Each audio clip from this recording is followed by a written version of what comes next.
नमस्कार, सीमाज किचनमध्ये तुमचं स्वागत आहे। आज आपण बनवणार आहोत भरलेली सिमला मिर्च। तर मी सिमला मिर्च स्वच्छ धुवून घेतली आहे आणि आता ती साफ कशी करायची ते तुम्हाला दाखवत आहे। तर अगोदर त्याचं ते देठ काढून घ्यायचं आणि आतला भाग हाताने थोडा काढायचा आणि नंतर असं झटकलं की बिया सगळ्या निघून जातात।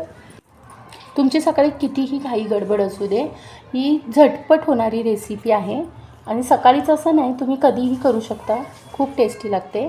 आता मिरच्या आपल्या साफ करून झालेल्या आहेत।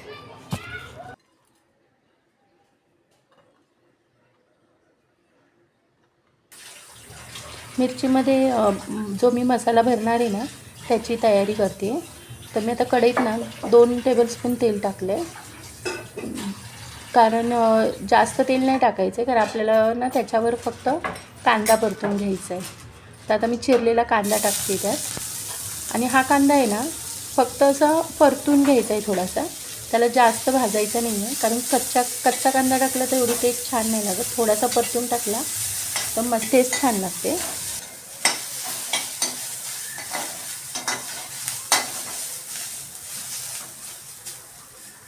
तर हे पहा, आपला कांदा परतून झाला आहे।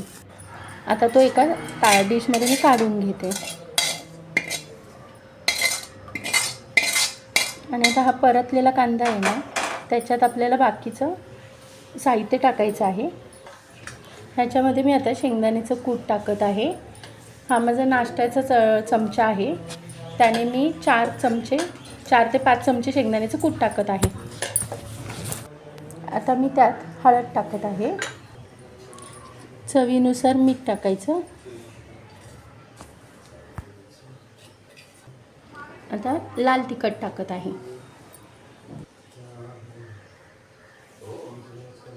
त्यात आलं लसूण पेस्ट टाकत आहे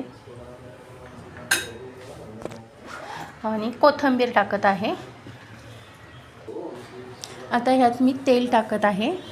तर तेल का टाकत आहे, ते मिश्रण सगळे एकत्र येण्यासाठी।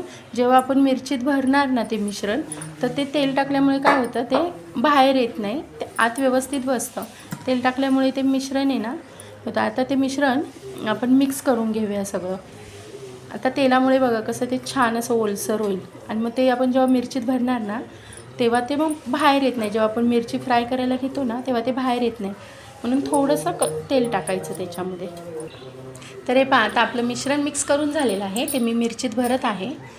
मिरचीत ना जे मिश्रण आहे ना ते पूर्ण मिरची असं दाबून दाबून भरायचं, आतमध्ये मसाला पाहिजे, नाही तर खाताना असं फक्त मिरची वाटेल आणि मसाला नसेल, म्हणून पूर्ण वरपर्यंत दाबून दाबून तो मसाला व्यवस्थित भरायचा।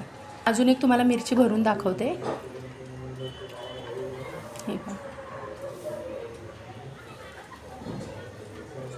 खूप टेस्ट ह्याची छान लागते आणि झटपट होते ही रेसिपी। त्यामुळे तुम्ही एकदा बनवून पहा, खाऊन मला सांगा कशी लागते।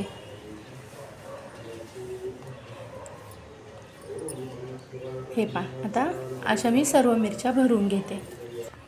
तर हे पहा, आपल्या सर्व मिरच्या भरून झाल्या आहेत। आता त्या कशा फ्राय करायच्या ते मी तुम्हाला दाखवते। तर मी मगाशी जो कांदा परतलेली कढई होती ना तीच कढई घेतली आणि त्यात तेल टाकलेलं आहे। आता त्या तेलामध्ये एक एक कशी मिरची आपल्याला ठेवत जायची आहे। तर हे पहा, आपण अशा सर्व मिरच्या ठेवल्यात। आता ह्याच्यावर आपल्याला झाकण ठेवायचं आहे। आता आपण झाकण ठेवलं आहे ना, असं सोडून द्यायचं नाही, 1-2 मिनिटाने लगेच चेक करायचं, कारण तसंच ठेवलं तर मिरची करपू शकते। आता बघा, मी 2 मिनिटानं झाकण काढून चेक करते, तर 2च मिनिटात पहा मिरची खालून कशी झाली आहे। तर ती आपल्याला पलटून घ्यायची आहे। ह्याला कसं आहे, एकदा ठेवलं की लक्ष द्यायचं असं नाही, सतत असं चेक करायचं, पलटत राहायच्या मिरच्या, कारण आपण ह्याच्यामध्ये पाणी नाही टाकलं आहे ना, फक्त तेलावर परतून घेतो आहे, तेलावर फ्राय करतो आहे। तेलावर फ्राय करतो आहे म्हणजे का इतकंही तेल नाही सोडले, नॉर्मल आपण जे भाजीला तेल टाकतो ना तेवढंच तेल टाकलं आहे आणि तेवढ्याच तेलावर ते परतून घ्यायचं आहे। तर हे पहा, 10 मिनिटातच आपली भरली मिरची तयार झाली। जर माझी रेसिपी आवडली असेल तर चॅनलला सबस्क्राईब करा आणि व्हिडिओला लाईक आणि शेअर करा। बाय बाय, भेटूया पुढच्या व्हिडिओत।